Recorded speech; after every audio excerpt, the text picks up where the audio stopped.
আসসালামু আলাইকুম রহমতুল্লাহ। বন্ধুরা, আজকে আমি চলে আসলাম আপনাদের সামনে একটি ইউটিউব টিউটোরিয়াল নিয়ে। সেটি হলো থাম্বনেইল এবং প্লেলিস্টের যে উপরে থাম্বনেইল হয় ওইটা কিভাবে বানাতে হয়। আজকে আমি এটা আপনাদের সামনে শেয়ার করব।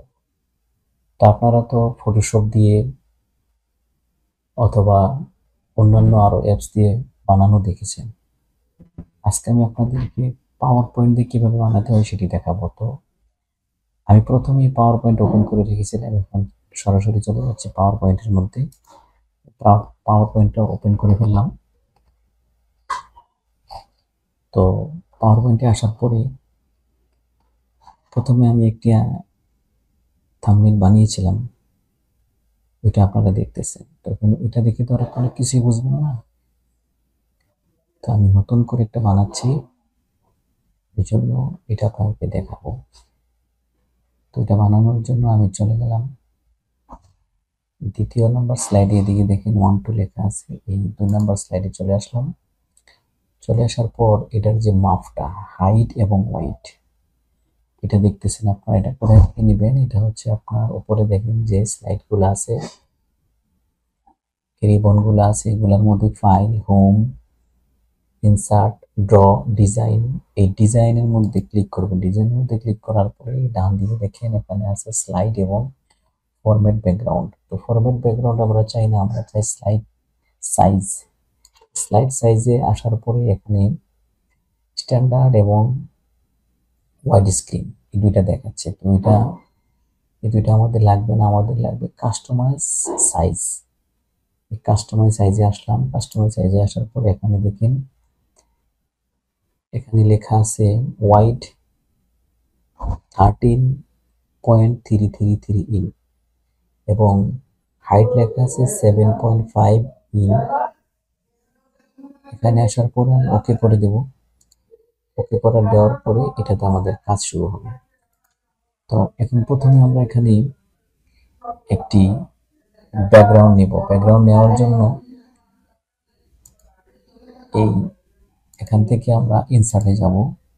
ইনসার্ট থেকে পিকচার থেকে আমরা স্যাডের মধ্যে যে the device stock image online picture, তো ডিভাইসের মধ্যে যাব। ডিভাইসে যাওয়ার পরে আমার এখানে কিছু ব্যাকগ্রাউন্ড পিকচার আছে, এগুলা থেকে আমি একটি ব্যাকগ্রাউন্ড পিকচার নিয়ে আসতেছি। থাম্বনেল ব্যাকগ্রাউন্ড, এই যে এখানে দেখেন, এখানে ক্লিক করে দিলাম। এখানে ক্লিক করে দেওয়ার পরে আমি কিছু ইন্টারনেট থেকে ডাউনলোড করে রেখেছিলাম ফ্রি ব্যাকগ্রাউন্ড, যেগুলো আপনি সব জায়গায় ইউজ করতে পারবেন। এখান থেকে আমি একটা ফ্রি ব্যাকগ্রাউন্ড নিয়ে আসলাম, এটা নিয়ে আসতেছি দেখেন। বাস, এটাতে টাচ করলাম, করার পর এটা অটো এখানে ফিট হয়ে যাচ্ছে। অটো যখন ফিট হয়ে গেল, ফিট হয়ে যাওয়ার পরে এখন এটার উপর আমার সমস্ত কাজ শুরু হবে। তো এখানে আমি প্রথমেই, এটা তো ডিজাইন করাই আছে, এখানে কিছু লিখবো। যেই বিষয়ের উপর আমি থাম্বনেলটা বানাইতেছি বা যেই প্লেলিস্টের উপর আমি থাম্বনেলটা বানাইতেছি, এটার নামটা এখানে লিখে দিতে হবে। তো আমি মূলত যেটা সম্পর্কে বানাবো এটা আমি এখানে একটু লিখে রেখেছিলাম, এটা আপনাদেরকে লিখে দেখাচ্ছি। এখানে কিভাবে লিখতে হয়, এখানে লিখতে হলে আপনাকে এখানে ইনসার্ট থেকে একটি শেপ নিতে হবে, টেক্সট শেপ। এই যে এখানে দেখেন অনেকগুলো শেপের ধরন আছে, পিকচার আছে। এখানে এই লেখা আছে, এটার মধ্যে টাচ করলাম। টাচ করার পরে আমি এখান থেকে এই জায়গায় লিখবো, এই যে ফাঁকটা দেখতেছেন এই জায়গায় লিখবো। বাস, আমি শেপটা নিয়ে নিলাম। এই শেপটার মধ্যে আমি লিখবো, কি লিখবো? থাম্বনেল। থাম্বনেলটা লেখার জন্য আমি বাংলা ফন্ট করে রেখেছিলাম, এটা চেঞ্জ করে দিই। তো এখান থেকে লিখি TIL, থাম্বনেল। থাম্বনেলটা লিখলাম, লেখার পর এটাকে সিলেক্ট করব। কিভাবে সিলেক্ট করতে হয়, এখানে এসে কন্ট্রোল এ দিবেন, এ দিলে এটা সিলেক্ট হয়ে যাবে। তারপরে এখান থেকে দেখুন উপরে রিবন বারগুলা আছে, এই জায়গায় আছে ফ্রন্ট, এই ফ্রন্টের মধ্যে এখানেও আপনি চাপ দিলে বড় হবে, এখানে নাম্বার দিয়ে দিলে বড় হবে। তো এখান থেকে আমরা বড় করব, ঠিক আছে, বড় করে নিলাম। বড় করে এটা কি করতেছি আমি দেখেন, এই যে বড় করে এটাকে আমি আবার সিলেক্ট করলাম। সিলেক্ট করার পরে যে বিয়ের মধ্যে চাপ দিলে বোল্ড হয়ে যাবে, বোল্ড করে নিলাম। এখন এটাকে আমি একটা কালার দিয়ে দিলেও পারি। এখানে যে কালারটা আছে এই কালারটা দিলে ফুটতেছে না, একটা অন্যরকম কালার দেব। এই যে লাল কালারটা দিলে এটা ফুটে উঠছে ভালো। তো এটা এরকম হইলে যখন মোবাইলে আমরা দেখব তখন এটা বোঝা যাবে না, ছোট দেখা যাবে। এই জন্য আমরা এটাকে আরো বড় করব। বড় করার জন্য দেখেন বড় করে ফেললাম। দূর থেকে যখন ছোট হয়ে যাবে তখন দেখা যাওয়ার জন্য আমরা এটাকে সাইড করে দিলাম, ঠিক আছে। তো এখন একটা হলো, এখন আমি আবার এখান থেকে আরেকটা টেক্সট নেব, এই জায়গায় নেব, এই যে সাদা জায়গাটা দেখতেছেন এখানে নেব। তো এখানে নেওয়ার জন্য আমি এখান থেকে সিলেক্ট করে এসে এখানে এটাকে রেখে দিলাম। এখানে লিখব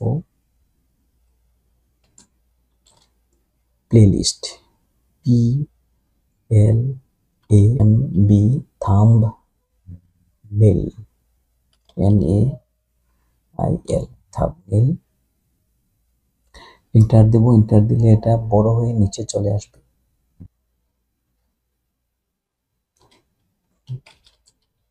টি H U M B, thumb N A I L, thumbnail. Design করার জন্য এটাকে ছোট করে দিলাম। পুরোটা সিলেক্ট করব, সিলেক্ট করার পরে আবার এই লাল ডিজাইনটাই দেব, বড় করে দিলাম।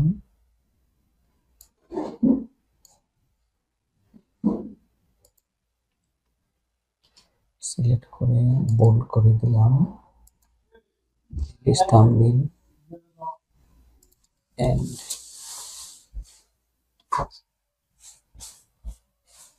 এই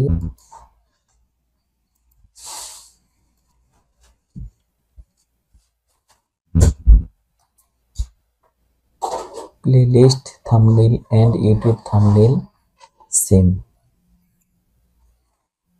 এখন এই সেম লেখাটাকে আমি একটু কালার করে দেব যাতে করে বুঝতে সহজ হয়, ঠিক আছে। পেছনের যে ব্যাকগ্রাউন্ড আছে ব্যাকগ্রাউন্ডের সাথে মিল রেখে আমি এটা করে দিলাম।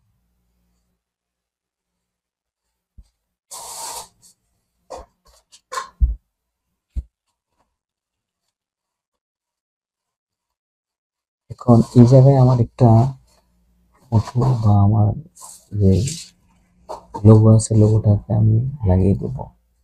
এখান থেকেই একটা রেক্টেঙ্গেল নিলাম, রেক্টেঙ্গেলটা এখানে দিয়ে দেব।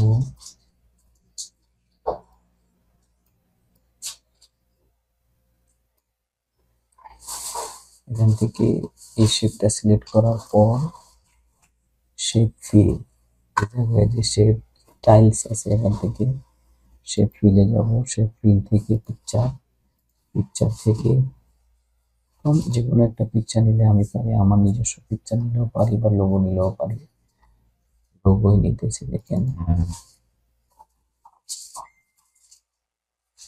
একটা লোগো নিয়ে নিলাম। লোগোটাকে আমি পূর্বেই বানিয়ে সেট করে রেখেছিলাম। দেখেন বন্ধুরা কত সুন্দরভাবে লোগোটা এখানে ফিট হয়ে গেল।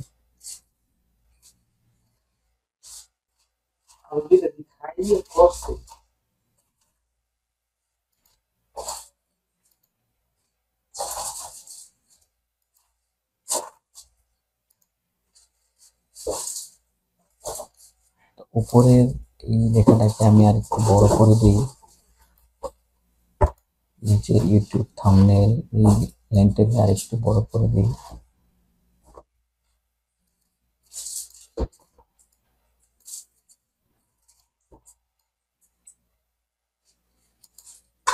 এখন দেখেন সামনেটার সাথে কত সুন্দরভাবে মিক্স হয়ে গেছে। বাস হয়ে গেল আমাদের থাম্বনেল ডিজাইন। এখন এটা আমরা সেভ করে নেব। সেভ করতে হলে কি করতে হবে, ফাইলে যেতে হবে। ফাইলে যাওয়ার পর প্রথমে একবার সেভ দিতে হবে। পাওয়ার পয়েন্ট থেকে বানানোর পর পাওয়ার পয়েন্টের যে সিস্টেম আছে সিস্টেম অনুযায়ী একবার সেভ করতে হয়। তারপর PPTX এভাবে সেভ করতে হবে, যাতে পরবর্তীতে আমি আবার এটার উপর এডিট করতে পারি। সেভ করে নিলাম। এখন আবার সেভ করব। আবার সেভ করার জন্য এই থাম্বনেলটাকে আমি সিলেক্ট করে নিলাম। সিলেক্ট করার পর আবার ফাইলে চলে গেলাম। ফাইল থেকে সেভ অ্যাজ থেকে দিস পিকচার থেকে ডেস্কটপ থেকে আমি এবার নামটা চেঞ্জ করতেও পারি, না করতে পারি, সমস্যা নেই। নিচে এসে যে PPTX লেখাটা দেখতেছেন এটাকে চেঞ্জ করে দিতে হবে। এটাকে চেঞ্জ করে দিয়ে আমি PNG আকারে এটাকে সেভ করে নেব। সেভ, ডান। এখানে দেখাচ্ছে অল স্লাইড। আপনি কি অল স্লাইড সিলেক্ট ডাউনলোড করবেন নাকি একটা? আমি একটা ডাউনলোড করব, জাস্ট দিস ওয়ান। শেষ হয়ে গেল আমাদের কাজ। এখন আমরা এটা ইউটিউবের মধ্যে লাগিয়ে দেখব এটা দিলে কেমন ভাবে ফুটে ওঠে। ঠিক আছে বন্ধুরা, আপনাদের সবাইকে ধন্যবাদ।